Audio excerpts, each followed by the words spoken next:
Muito bem, seja bem-vindo, seja muito bem-vinda. Estamos começando mais um resumo aqui no canal Escola da Esperança e muito obrigado por sua companhia. E chegamos na lição de segunda-feira, dia 14 de abril de 2025, e o título de hoje é A Bela Noiva. Vamos analisar Ezequiel capítulo 16, do versículo 4 ao 14. Porém, antes, vamos contextualizar aqui o contexto histórico, né? Porque é extremamente importante a gente conectar o que aconteceu naquele período e também trazer para os nossos dias de hoje.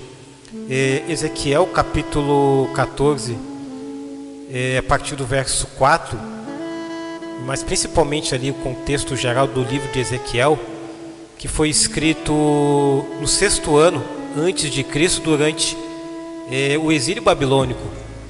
Um outro detalhe importante que é importante a gente analisar: quem era Ezequiel? Ezequiel, ele era um sacerdote e profeta, e Ezequiel, ele foi levado cativo para a Babilônia no ano 597. Naquele contexto histórico, querido professor, querida professora, Deus o chamou para profetizar a um povo em crise, desolado também pela destruição iminente de Jerusalém. Ezequiel capítulo 14, querido amigo aqui do programa Escola da Esperança, é uma alegoria poderosa da qual Deus compara Jerusalém a uma criança abandonada. É importante a gente destacar esse ponto. Um outro detalhe: Deus, ele resgata essa criança, cuida dessa criança, veste essa criança e também transforma em uma bela noiva. Porém, o que aconteceu com essa noiva? Essa noiva trai o amor divino, cometendo o que? Prostituição espiritual, ao buscar alianças com outras nações e também através da adoração a ídolos. Então aqui é um resumo histórico de tudo aquilo que aconteceu no livro de Ezequiel, e analisamos então que o livro de Ezequiel, ele foi escrito numa circunstância onde a intervenção divina foi extremamente importante, como todo o contexto bíblico, como todo o contexto da história. Agora, como que a gente consegue entender, né, essa história, né? Então vamos analisar aqui rapidamente, lembrando que é um resumo, você pode se aprofundar através do seu guia de estudos, através também da sua lição digital. Vamos então a Ezequiel capítulo 16. Quando a gente observa, por exemplo, ali o versículo 4 e 5, percebemos ali que tem uma imagem, né, inicial de uma criança abandonada ao nascer. Quando a gente lê o verso 6, Deus vê essa criança, tem compaixão dela e também faz essa criança viver. Além disso, no verso 7 destaca que Deus cuida desta criança, nutre essa criança e também transforma esta criança em uma mulher formosa, como está descrito no verso 7. No verso 8, Deus entra em aliança com ela, ou seja, através de um casamento. Agora, quando a gente lê o verso 9 ao verso 14 do capítulo 16 de Ezequiel, a mulher, ela é ricamente adornada e elevada a uma posição de rainha.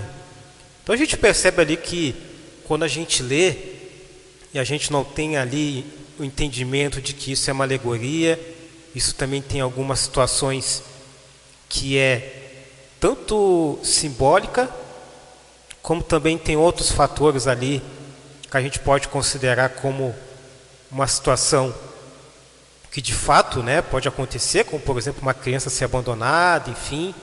Então são situações que pode acontecer, mas também está misturada com detalhes, né, que são detalhes que é simbólico. Então é importante a gente ressaltar isso.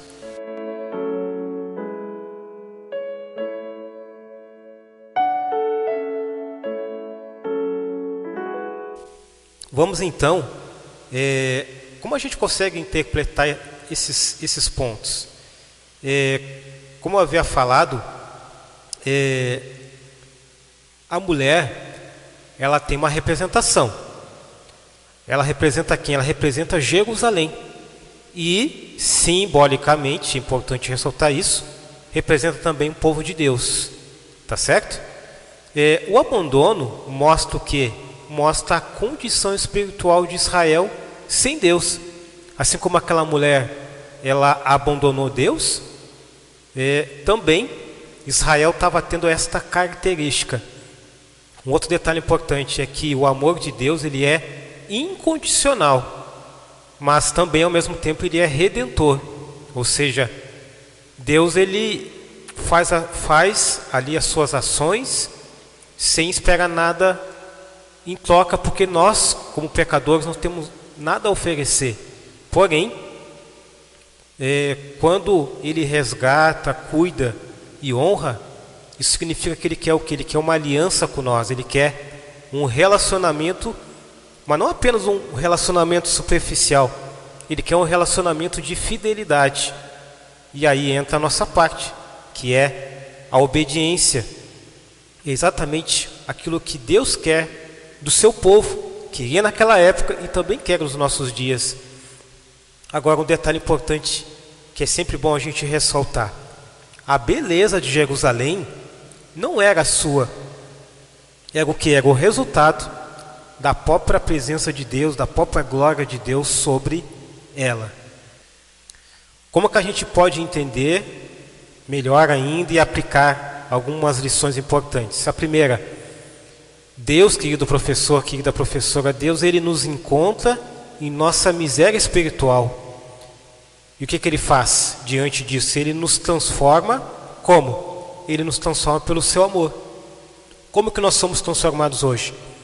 Através do contato com Deus. E como que temos esse contato? Através da oração, do estudo da Bíblia. E através disso ele vai nos transformando.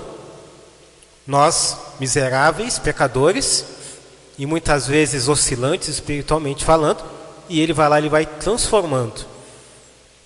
Agora, um outro detalhe que é bom a gente ressaltar: tudo que nós temos de bom, aliás, tudo que a gente faz de bom, é tudo aquilo que Deus faz em nós. A transformação ela acontece de dentro para fora, através do Espírito Santo, e era exatamente aquilo que Deus queria fazer no povo de Israel e quer fazer com cada um de nós hoje, essa transformação internamente. E aí, consequentemente, nós vamos demonstrar isso através das nossas atitudes e também através das nossas ações.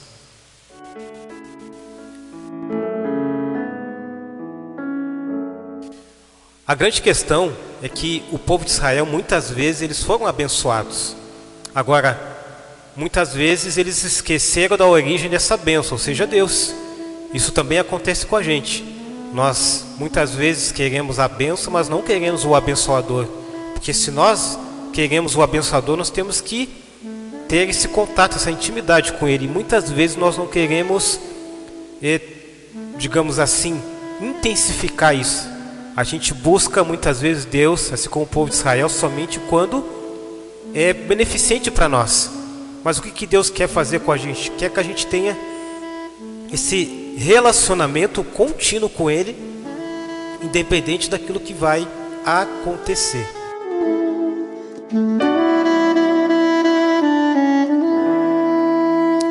Um outro detalhe é que o povo de Israel, assim como nós, muitas vezes eles se tornaram, digamos assim, autossuficientes, né?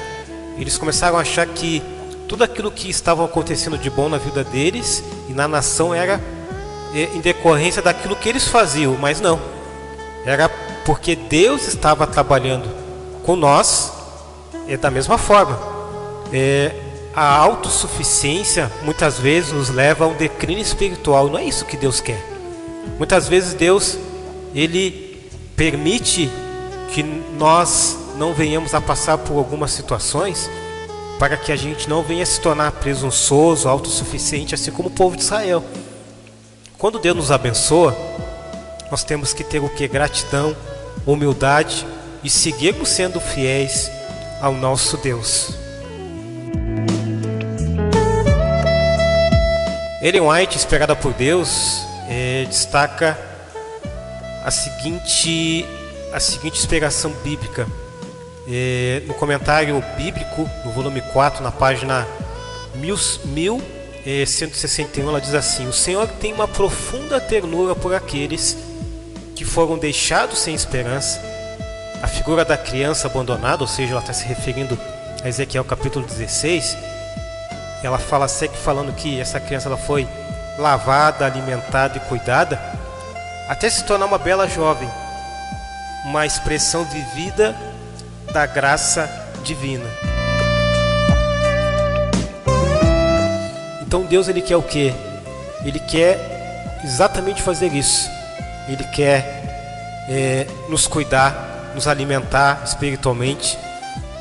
Ele quer também nos tornar belos, mas não apenas a beleza exterior que o mundo valoriza muito, mas a beleza interna.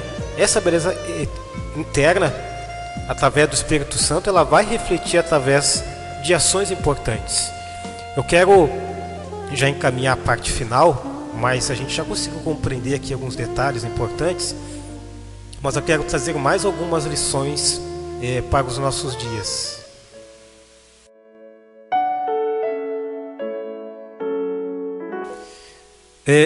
Qual é a primeira lição, né? Ou mais algumas lições, né? O compromisso com Deus, ele é fundamental. Deus, ele fez uma aliança, né? Com aquela mulher representando o povo de Israel, e ele espera o quê? Exclusividade e fidelidade da nossa parte. Não era o que estava acontecendo com aquela mulher, né? Nós muitas vezes, digamos assim, somos desvalorizados, né? Algumas coisas que nós fizemos. Porém, Deus, ele valoriza cada coisa que a gente faz, principalmente coisas, né? De atos de bondade, de amor, de justiça. Um outro detalhe importante é falar sobre a origem da beleza. Quando permitimos que Deus nos transforme, o que Deus, ele faz? Ele nos reveste, né, com 3 coisas: dignidade, caráter e também um propósito. Muitas pessoas hoje não têm um propósito direcionado. E como que nós encontramos isso? Através do mapa. E que mapa é esse? Através da palavra do nosso Deus. Um outro detalhe, tem uma pergunta no guia de estudos, né, que é importante ressaltar. Foi a seguinte pergunta: o que é a história desta noiva, que a gente já destacou aqui, de Ezequiel capítulo 16, nos ensina sobre as intenções de Deus para conosco?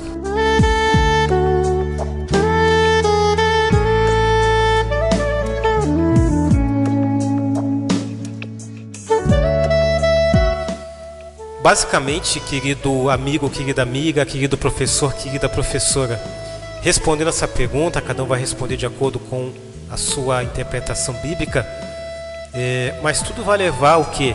Que Deus deseja ter um relacionamento íntimo, transformador, mas também fiel com a gente. Esse que é o ponto. Um outro detalhe importante é que Deus, ele busca quando ninguém mais quer. Não é verdade? Muitas vezes a sociedade nos exclui, mas Deus nunca vai excluir os seus filhos, principalmente aqueles que o buscam, né? E aí ele começa a limpar, ele começa a restaurar, ele honra essas pessoas para a honra e glória dele. Um outro detalhe importante: o objetivo do amor de Deus não é apenas a redenção, né? Mas também aliança, transformação e também a exaltação, não nosso, mas a exaltação do nome de Deus através de uma mudança que nós vamos ter. Nós vamos ser uma luz, um testemunho vivo para as pessoas que estão ao nosso redor. E o que Deus deseja?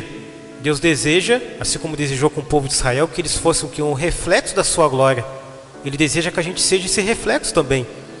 E um outro detalhe importante, ele deseja que a gente faça isso através também de boas ações que ele vai fazer com que a gente tenha.